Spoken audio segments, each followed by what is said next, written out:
예, 안녕하세요. 박중영 변호사입니다. 오늘은 산재 강의 14번째 시간으로 평균임금 산정 방법에 대해서 좀 자세하게 설명을 드리는 시간을 갖도록 하겠습니다. 우리가 산재 관련해서는 가장 기본적으로 휴업급여 있죠. 휴업급여의 경우에도 평균임금의 70%를 휴업급여로 게 됩니다. 그 다음에 이제 장애급여도 평균임금을 기준으로 해서 지급을 하게 되고요. 그래서 평균임금의 개념이 중요하고, 그리고 평균임금이 얼마가 산정되는지가 휴업급여 액수나 장애급여 액수, 그 다음에 이제 사망사고의 경우에는 유족급여의 액수를 결정하는데 아주 중요한 기준이 됩니다. 그래서 오늘은 그 가장 중요한 기준이 되는 평균임금의 의의와 산정 방법에 대해서 설명드리는 시간 갖도록 하겠습니다. 그래서 평균임금의 개념은 근로기준법에 나와 있는데요. 근로기준법에서 평균임금을 어떻게 규정을 하고 있냐 하면은 평균임금이란 이를 산정해야 할 사유가 발생한 날 이전 3개월 동안에 그 근로자에게 지급된 임금의 총액을 그 기간의 총일수로 나눈 금액을 말한다. 이렇게 돼 있어요. 그래서 이게 무슨 말이냐 하면은 여기 보시면은 이렇게 그 수식으로 나와 있죠. 그래서 평균 임금은 산정 사유 발생일 이전 3개월 동안의 총일수.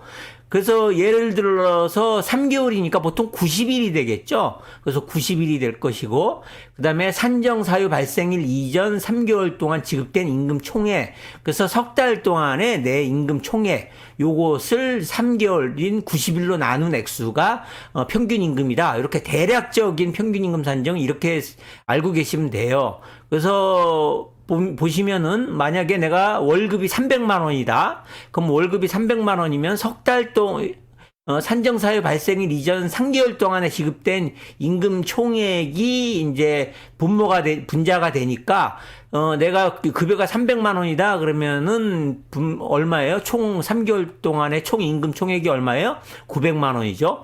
900만 원을 산정사유 발생일 이전 3개월 동안의 총 일수 보통 90일이 되겠죠? 그럼 90일로 나눈다. 그럼 내가 900만 원을 90일로 나누면 내 평균 임금은 10만 원이 되는 거예요. 그래서 1일 평균 임금이 10만 원이 되는 거죠. 그러면은 1일 평균 임금이 10만 원이 되기 때문에 내가 휴업급여를 70%를 받게 된다고 했잖아요. 그러면은 내 평균 임금은 10만 원의 70%인 7만 원이 내 일일 평균 임금이 돼요.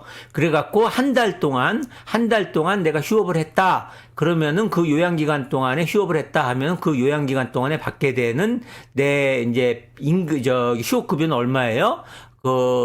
이제 7만 원 곱하기 30일, 그래서 210만 원. 그래서 300만 원 정도 월급 받던 사람이라면 210만 원 정도를 휴업급여로 받는다. 요 정도만 알고 계시면은 충분합니다. 요 정도만 알고 계시면 충분한데, 조금 더 이제 정확한 산정 방법을 알려드리면은 조금 더 이제 정확하게는 여기서 산정 사유 발생일 이전 3개월 동안의 총 일수라고 했을 때 제가 그냥 90일 이렇게 말씀을 드렸잖아요. 실질적으로는 요 90일이 이제 변동이 있을 수가 있어요. 무슨 얘기냐 하면은 제가 이제 9월 30일 날 사고가 났다. 그러면은 9월 30일이잖아요. 그럼 3개월이 얼마예요? 언제예요? 7월 달, 8월 달, 9월 달 이렇게 석 달이 되잖아요.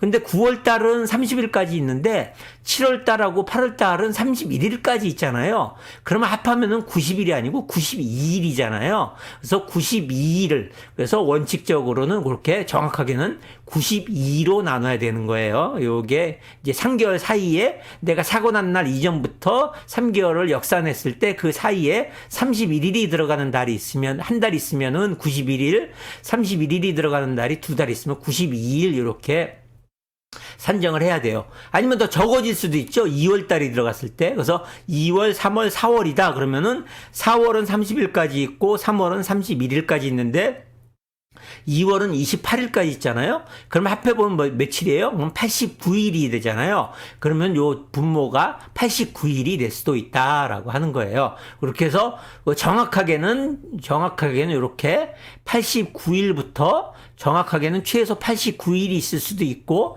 아니면은 많은 경우에는 92일까지도 될 수 있다. 그런데 내가 이제 계산하기 복잡하다 하면은 90으로 나누시면 되고 조금 더 정확하게 하시고 싶다 그러면 내가 발생한 사고 날부터 역산을 해서 그 사이에 31일이 되는 날이 며칠인지 그다음에 뭐 28일이 되는 달이 있는지를 해서 정확하게 최하는 89일부터 최고는 92일까지 해갖고 분모를 이렇게 분모의 총일수 산정사회 발생일 이전 3개월의 동안의 총일수를 정확하게 이렇게 계산을 하시면 되고 그 사이 그 3개월 동안에 내가 일당을 받으신 분이면은 하여튼 그 3개월 동안에 받은 그 액수 그다음에 월급을 받으신 분이다 그런 거 3개월 동안에 받은 월급의 액수 그거를 분자로 해갖고 이렇게 나누면은 평균 임금이 된다. 이렇게 알고 계시면 될 겁니다. 그래서 그렇게 나온 평균 임금이 일일 평균 임금이고 그래서 그 일일 평균 임금을 기준으로 휴업급여도 산정을 하고 장애급여 및